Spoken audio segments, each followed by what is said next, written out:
punched us in the mouth, we always found a way to answer. I think people stepped up when their number was called and they were put into the game and dug deep and made plays when we needed to. My goal is just to go out there and be the best that I can be for my teammates, both on and off the court, and we're going to go out there and be us. Caitlin Clark is showing why she's the top scorer with her deadly accuracy from beyond the arc.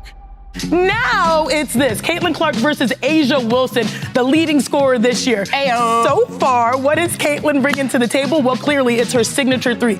Get this, Steph Curry led the NBA in made threes last year again. Caitlin actually shoots further than Steph Curry. Look at the numbers right here. Clearly, Caitlin Clark can shoot, but also she's going up against A'ja Wilson, who is top tier, that dog. A'ja Wilson is tearing up the WNBA record books this season with her unstoppable play. Look at this, a record-setting season for A'ja, 26.7 points per game this season, on pace to break the WNBA's single-season scoring record. Check out this epic matchup between a super rookie and a scoring machine veteran. We're talking about rookie-vet matchups. You've got the rookie that shoots from 27 feet versus the vet that is scoring 27 points per game. Woo.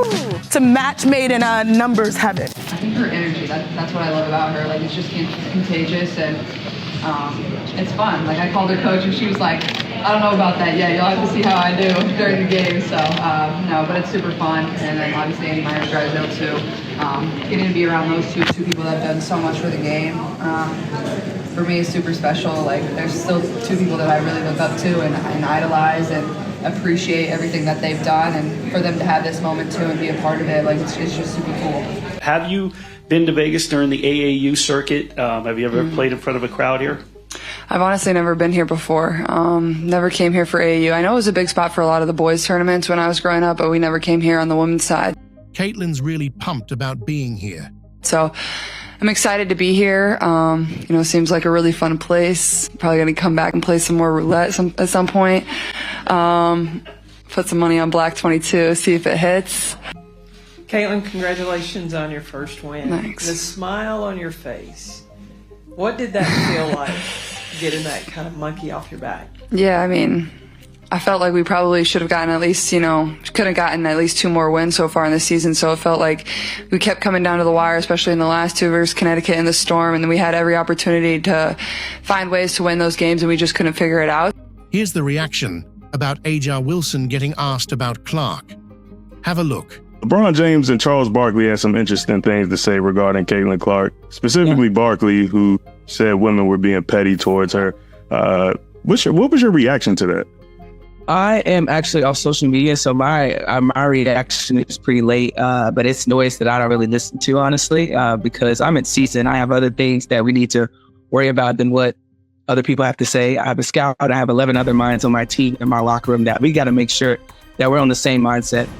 So I really can't give you the best answer on that because I really don't pay any attention to it. My goal is just to go out there and be the best that I can be for my teammates, both on and off the court, and we're going to go out there and be us. Yeah, apparently there's a WNBA player named A'ja Wilson. Apparently she's pretty good. Apparently she has won the MVP award in the WNBA a couple times and a bunch of other awards, and nobody knows about it because nobody cared about the league until today. What's today? Today is the start of Caitlin Clark's WNBA career, and the world is watching. In fact, here with Caitlin Clark. Caitlin, I know you guys are used to playing in front of sellout crowds, but the Footprint Center is a very hard place to play. You guys got the win. What was the mindset going into this one to get a dub? I think we were just resilient. When they punched us in the mouth, we always found a way to answer. I think people stepped up when their number was called and they were put into the game, and I thought we came out and started the second half well and really just found a way and dug deep and made plays when we needed to. One of those people that stepped up when their name was called is Kelsey Mitchell. She was an absolute bucket for you guys. How huge was she in this win tonight? Yeah, she was huge. She never shies away from the moment. She made some huge shots for us, but she's just poised, very poised. You can see it in her face, like she wants to be in those moments, so I'm super proud of her. A'ja Wilson doesn't like that. A'ja Wilson isn't smart enough to understand that everybody's going to get fat because of Caitlin Clark. Now, everybody won't get fat if they keep bringing up the ridiculous, idiotic, and tired old notion of racism. A'ja Wilson, who whined and moaned and continues to whine and moan that Caitlin Clark is only popular because she's white, couldn't be more far off.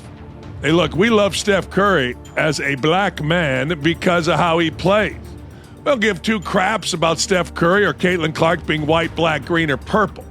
When in doubt, yell racism, and when in doubt, look stupid doing it. And the latest is this moron named A'ja Wilson. Here's what A'ja Wilson has to say about Caitlin Clark's popularity. I think, talking about racism, it's a huge thing. A'ja didn't acknowledge Caitlin's skills. I think a lot of people may say it's not about black and white, but to me it really is. Well, of course it is to you, because you got nothing else. I mean, you don't want to say, hey, this woman plays with a flair, plays with a panache, has captivated the world because of how she plays. Oh, by the way, in the modern era of social media, in the modern era of Facebook and TikTok and everything else, where every highlight is on, Caitlin Clark is the all-time leading scorer in women's college basketball. And unlike most of these clowns in the WNBA, has handled herself with grace and class, at least according to me. If that offends you, tough. Not 5 people outside the WNBA world knew the name A'ja Wilson. Now they do. Why? Because of Caitlin Clark. Caitlin Clark upped the level. Think Tiger Woods coming into the PGA Tour, but people like A'ja Clark and others can't because she's white.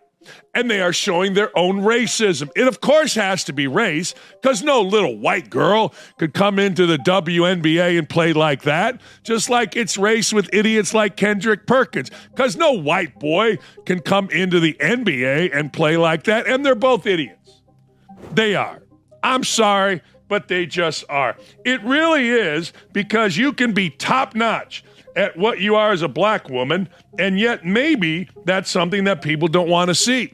Well, you can be, let's take out black woman. You can be top-notch in a league nobody watches, the WNBA, and that's something nobody wants to see. Before Caitlin Clark joined, nobody cared about the WNBA.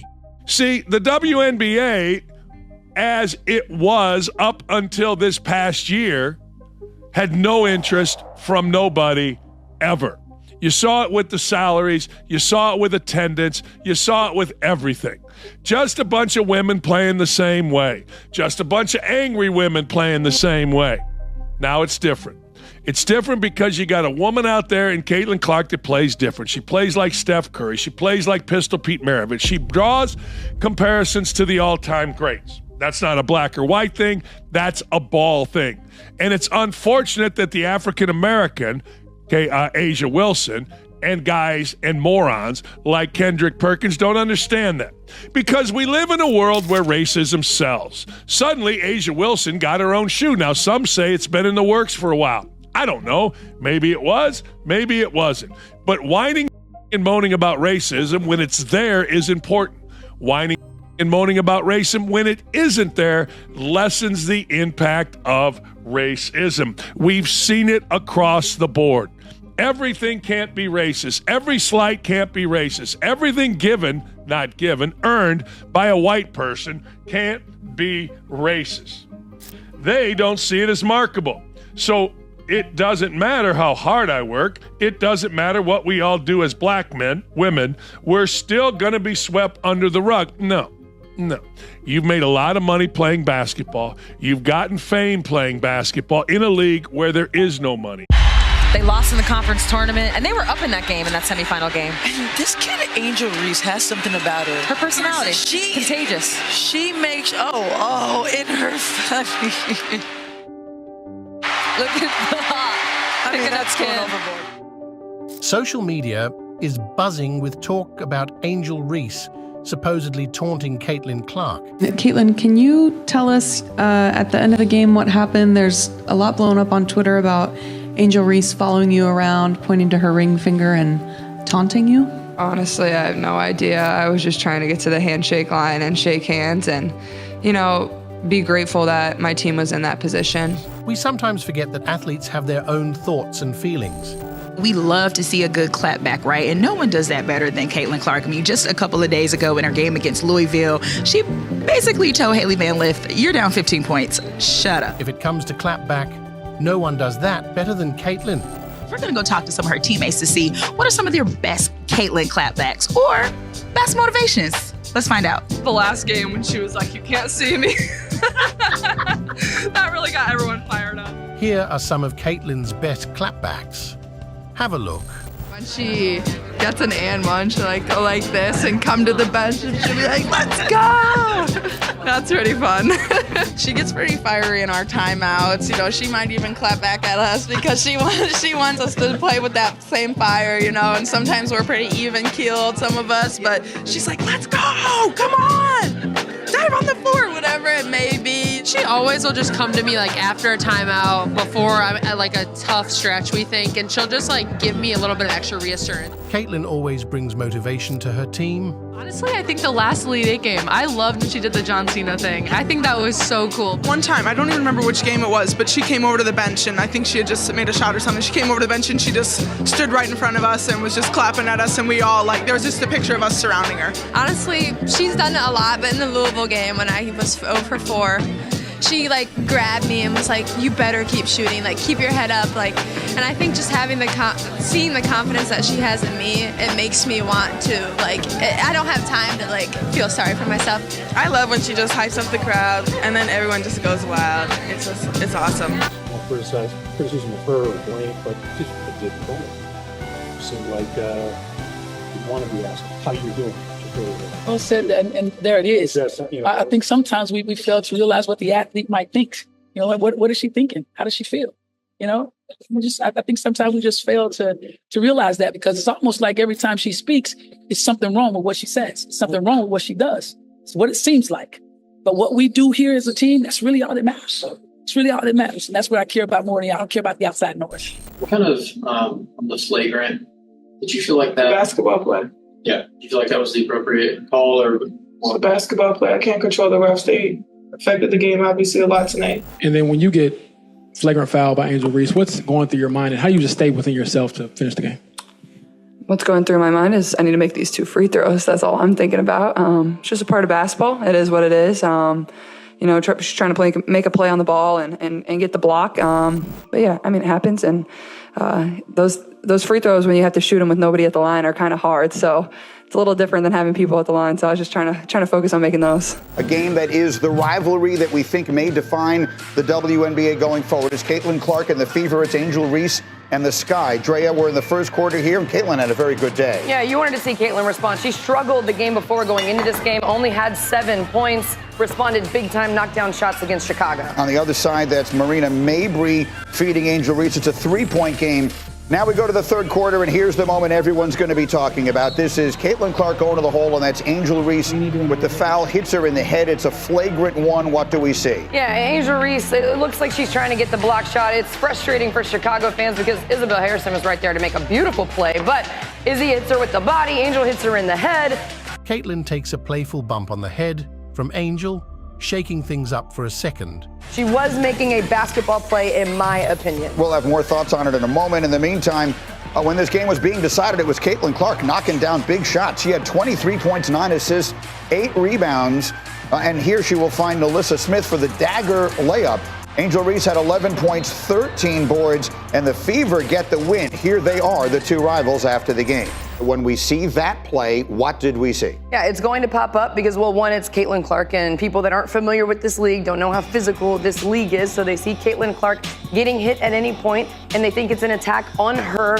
The good part about this is it is a basketball play. Angel Reese makes plays like this all the time. It's a poor defensive decision because she's got help side sliding right there. That's Isabel Harrison, who played with me at Tennessee and made a lot of those plays, often when I was the one making the foul and didn't need to. But Angel Reese goes for block shots like that. It's not a smart defensive play. She's trying to make the block, but what were we talking about with the Kennedy Carter hit? The biggest grievance was it was not a basketball play. It wasn't even close. This is a basketball play. She's beat, she's trying to recover, trying to get the blocked shot. This is a great, these 2 going at each other, Angel and Caitlin, in a basketball sense and trying to lead their team. It's what helped women's college basketball blow up. If it's going to help continue for the WNBA to blow up as well. It does feel as though it could be the rivalry that defines the league going forward. Just as a quick afterthought, not afterthought by any means, as a quick follow-up thought. That kind of play, you're saying, for there's a lot of fans who only watch Caitlin Clark's games and don't see the others. That is the kind of play you might see in any game on any night in the WNBA. Yes, you could see plays like that. Like I can't. Asia Wilson got clipped in the face. Her nose was bloody. Skylar Diggins-Smith took an elbow to the mouth. Teeth looked like they were about to fall out. I'm telling you, like, this is a physical league. I know one of the plays we showed earlier in the season, it was Ezi Magbagor from Seattle, who's a shot blocking machine. She hit Caitlin when she was attempting to block a shot. But Ezi Magbagor does that in the league. For all the 3 blocks that she's gonna get 1 foul going for the block. It's a physical league. They don't let you have anything easy, and plays like that are very common. Who's had the more impressive start to their WNBA career, Angel or Reese? Single game. It's been quite the start to their W careers. Reese is averaging a double-double. It is second in the W in rebounding behind Asia Wilson, while Clark is averaging 16 points, 5 rebounds, 6 assists per game. All right, well, China, you're up first. Tell me, who's had the more impressive start to their W career? Is it Clark or Reese? To me, the pressure that has been on Clark, she's leading rookies in points, minutes, and assists. The 15-5 mark, potential to make history in terms of those numbers that she's put up. I think prior to yesterday, they were on a 4-game win streak. And every great athlete, for the most part, will tell you, maybe not great athlete, most great athletes will say, if they lose a game, I'm not really interested in my individual stats. What's my team doing? I'm trying to win a championship, right? And so while that 4-game win streak might be fleeting because goodness gracious, their schedule gets hard moving forward until the All-Star break, I do think the opportunity to see it come together and put together a streak and finding a better rhythm to meet those expectations in terms of the tandem of playing alongside Boston, I think that her start has been more impressive than Angel. But again, this thing is very, very close. It is very, very close, and we are splitting hairs to some degree because of what all of y'all have articulated. I love the point that LaChina made, though, whereas you look at Indiana last year, and they were knocking on the door because so many games were so close that they ultimately lost. You get Caitlin Clark there, you're expecting to be better than what we've seen Indiana be, at least at the start of the season. Yeah, they're coming on strong now. They've won 6 over their last 10, 6-4 record over their last 10 games, if I remember correctly. But ultimately, you're able to point to that, whereas you're Angel Reese in the Chicago Sky, you're playing with an entirely new roster and what have you, and because of that, expectations were considerably low, and now they're knocking on the door. I'm also going to go in favor of Angel Reese when I look at some of these stats right here. Caitlin Clark, 5-2 record over the last 7 games. After starting out the season 2-9, 15 points, 36% shooting, 30% from three-point range. It's now elevated to 17 points on 48% shooting, 44% from three-point range. That's the Caitlin Clark I expected. I told you she'll pull up from the logo. This is the female Steph Curry. So there's certainly more sizzle to her game.